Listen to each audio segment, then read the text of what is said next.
사사기 7장 9절을 보면 하나님께서 밤에 기드온에게 나타나서 적군의 진영으로 내려가라고 말씀하십니다. 그 밤에 여호와께서 기드온에게 이르시되 일어나 진영으로 내려가라. 쉽게 말해 적군의 상황을 살피러 정탐을 가라는 것입니다.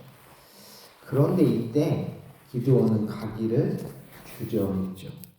왜냐하면 그는 두려워 부하인 부라와 함께 가라고 명령하셨죠. 만일 네가 내려가기를 두려워하거든 네 부하 부라와 함께 그 진영으로 내려가서. 하나님께서 이처럼 기드온을 적진으로 보내시는 이유는 적군들이 하는 말을 기드온으로 하여금 듣게 하시기 위해서죠. 그들이 하는 말을 들으라 라고 말씀하셨습니다. 왜냐하면 적군들이 하는 말을 듣고 나면 기드온이 뭐해질 거다라고 생각하셨죠? 강해질 거다. 용기를 낼 것을 아셨기 때문입니다. 이에 기드온은 자신의 부하 부라와 함께 미디안 진영으로 정탐을 내려갔습니다. 그리고 그곳에서 하나님께서 말씀하신 대로 적군들이 하는 대화를 듣게 되죠. 한 병사가 다른 병사에게 자신의 꿈 이야기를 해줬습니다. 내가 한 꿈을 꾸었는데 꿈에 보리떡 한 덩어리가 미디안 진영으로 굴러들어와 한 장막에 이르러 그것을 쳐서 무너뜨려 위쪽으로 엎으니 그 장막이 쓰러지더라. 이 꿈 얘기를 들은 다른 병사가 해석을 해주죠.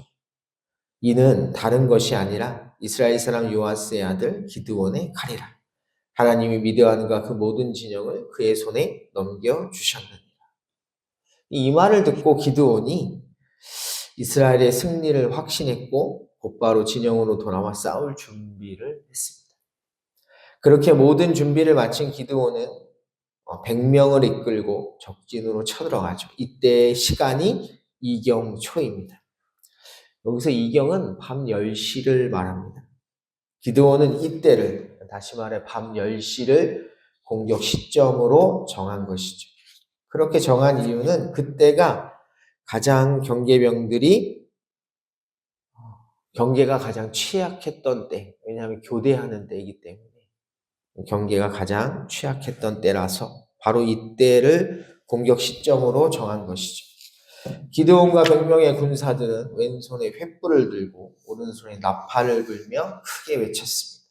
여호와와 기드온의 칼이다. 이때 나머지 200명의 군사들도 함께 나팔을 불었습니다. 그러자 놀라운 일이 벌어졌죠. 메뚜기 떼와 같고 해변의 모래만큼이나 많았던 그 적군들이 도망치기 시작한 것입니다. 온 진영의 군사들이 뛰고 부르짖으며 도망하였는데 22절을 보면 그들이 왜 나팔 소리를 듣고 도망치기 시작했는지 이유가 나옵니다. 여호와께서 그 온 진영에서 친구끼리 칼로 치게 하시고. 이유가 무엇입니까? 하나님께서 그들 스스로 싸우게 하셨기 때문이죠. 말 그대로 그들 스스로 자멸하는 것입니다. 그래서 그들은 스세라의 베시다와 아멜무올라의 경계까지 도망치죠. 기드온은 도망치는 적군들을 보면서 납달리와 아셀 그리고 므낫세 지파의 군사들에게 저들을 추격하라고 명령했습니다. 뿐만 아니라 기드온은 그때까지 전투에 참전하지 않았던 에브라임 지파에게도 전령을 보내 저들의 퇴로를 차단하라고 명령하죠. 내려와서 미디안을 치고 그들을 앞질러 벳바라와 요단강에 있는 수로를 점령하라. 그러자 그때까지 가만히 앉아서 전투를 관망만 하던 에브라임 지파가 드디어 움직이기 시작했죠. 이들이 움직였다는 건 뭘 뜻하는 것입니까? 전쟁이 이길 것이다 라는 확신이 들었기 때문이죠. 그래서 에브라임 지파가 움직입니다.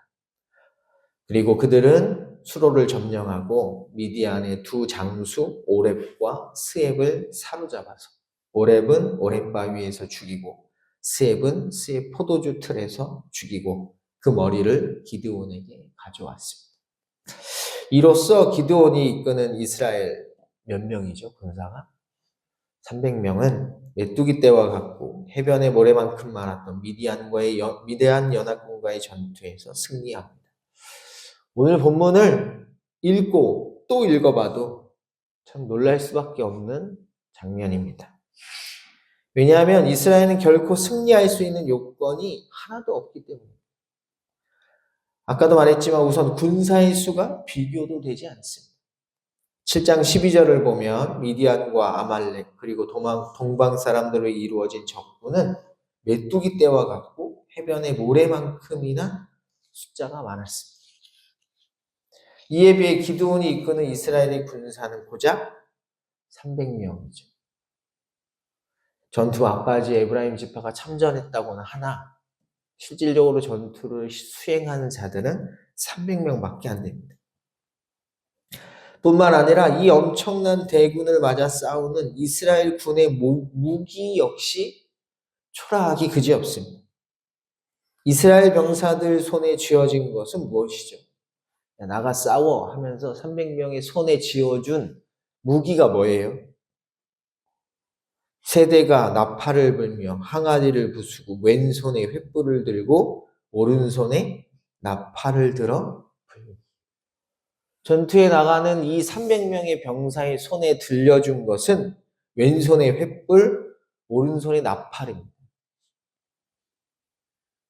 그들 손에 칼이 있나요? 아니면 창을 들었나요? 그들 손에는 칼도 창도 없습니다. 그들 손에 쥐어져 있는 건 그저 횃불과 나팔뿐이죠. 그런데 이들이 쳐들어가면서 나팔을 불며 뭐라고 말했습니까?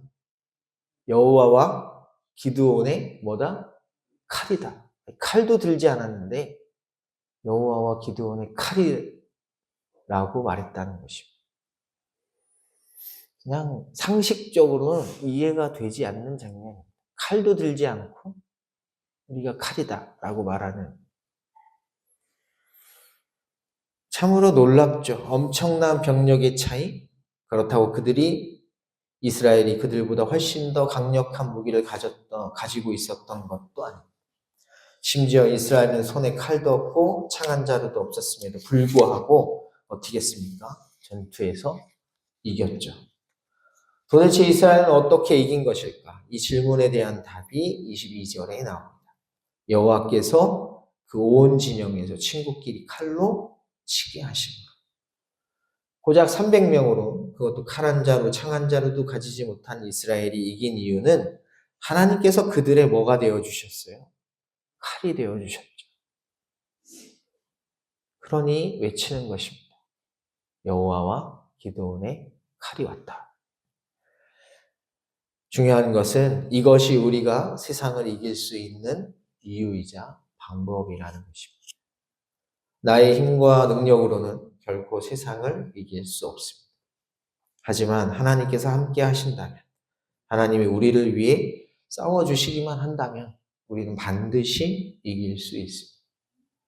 그런데 정말 우리를 놀라게 하는 것은 우리가 하나님, 우리를 대신해서 싸워주세요 라고 기도하지 않아도 된다는 것입니다. 왜요? 이미 예수님이 세상을 이기셨죠. 이것을 너희에게 이르는 것은 너희로 내 안에서 평안을 누리게 하려 함이라. 세상에서 너희가 환난을 당하나 담대하라. 내가 세상을 이기었노라.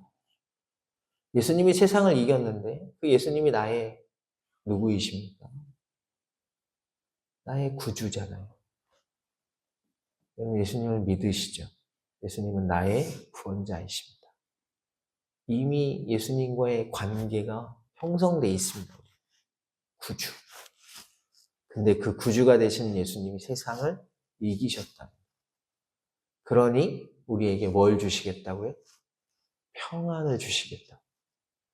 우리는 날마다 평안할 수 있는 것입니다. 어떤 전투, 어떤 시험과 고난과 고통이 우리 앞에 밀려온다 할지라도 우리는 그것을 맞서서 싸워서 이기려고 제발 좀 싸워주세요 라고 기도할 필요가 없습니다. 이미 이겼죠. 주님 안에 있는 우리는 승리자입니다. 그러니 고난이 밀려오고 고통이 밀려오고 근심과 걱정과 두려움이 우리 앞에 몰려올 때 우리는 그것에 맞서 싸워 이기게 해주세요라고 기도하는 것이 아니라 이미 이긴 승리를 맛보는 것입니다. 그 고난 속에서 평안을 누리시는 것입니다. 우리가 참 그게 잘 안 되죠.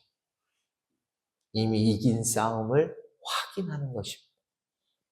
그러니 여러분 앞에 주어진 삶 속에서 어떤 환경과 여건 속에서도 걱정하지 마시고 근심하지 마시고 두려움에 무너지지 마시고 늘 주님 안에서 평안을 누리시기를 주님의 이름으로 축복합니다. 기도하겠습니다. 하나님 감사합니다.